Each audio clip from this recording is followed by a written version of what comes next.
Welcome ටු මයි YouTube channel සිතුවන් මරියම්මා. අද මම ඔයාලට අරගෙන ආවේ සුදු මුහුණක් ලබා ගන්න නෙමෙයි පැහැපත් ලස්සන සමක් ලබා ගන්න ෆේස් පැක් එකක්. මේකට අවශ්‍යයි සම්පූර්ණ ඉතුණු අලිගඩ පෙරගෙඩියක මදය, හොඳ තත්ත්වයේ මී පැණි මේස හැඳි එකක්, බිත්තර කහමද එකක්, ප්ලේන් යෝගට් මේස හැඳි එකක්. මං නැවත සැරයක් කියන්නම්. සම්පූර්ණ ඉදිනු අලිගඩ පෙරගෙඩියක මදය, හොඳ තත්ත්වයේ මී පැණි මේස හැඳි එකක්, බිත්තර කහමද එකක්, ප්ලේන් යෝගට් මේස හැඳි එකක්. මේක හදාගන්න ආකාරය තමයි අලිගඩ පෙර ටික හොඳට සූරගෙන බෝල් එකට දාන්න. දාලා ඒකටම බිත්තරේ කහමදය දාන්න. ඊට පස්සේ දැන් ඒ දෙක හොඳින් මික්ස් කරගෙන ඊට පස්සේ ඒකටම මී පැණි මේස හැඳි එක මික්ස් කරන්න. ඊට පස්සේ ප්ලේන් යෝගට් මේස හැඳි එකක් මික්ස් කරන්න. නැත්තම් ඔයාලා මුදෝපු කිරි ගන්න.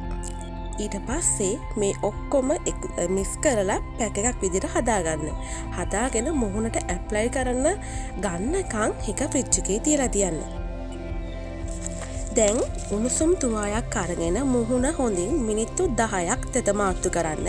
පස්සේ හොඳින් පිහදලා දාගන්න. ඊට පස්සේ මේ පැක් එක ෆ්‍රිජ් එකෙන් අරගෙන ඔයාගේ මූණේ බෙල්ලේ උඩුබිරිය අතර ඉඳලා හොඳට මේක අර තලපයක් ආකාරයට මුහුණෙන් ඝන තට්ටුවක් වෙන්න ආලේප කරගන්න. ඊට පස්සේ මිනිත්තු 40ක් ඒක මුහුණේ හොඳින් වේලෙනතුරු ඉන්න ඕනේ. මිනිත්තු 40කට පස්සේ අයිස් වතුරෙන් එක හොදලා අයින් කරන්න. ඔයාලා හොඳට මතක තියාගන්න. ඊට පස්සේ පැය 2-3ක් යනකම් කිසිම ක්‍රීම් එකක් මුහුණේ ආලේප කරන්න එපා.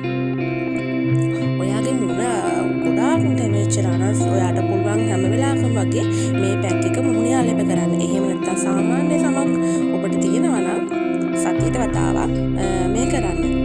ඒ වගේම තමයි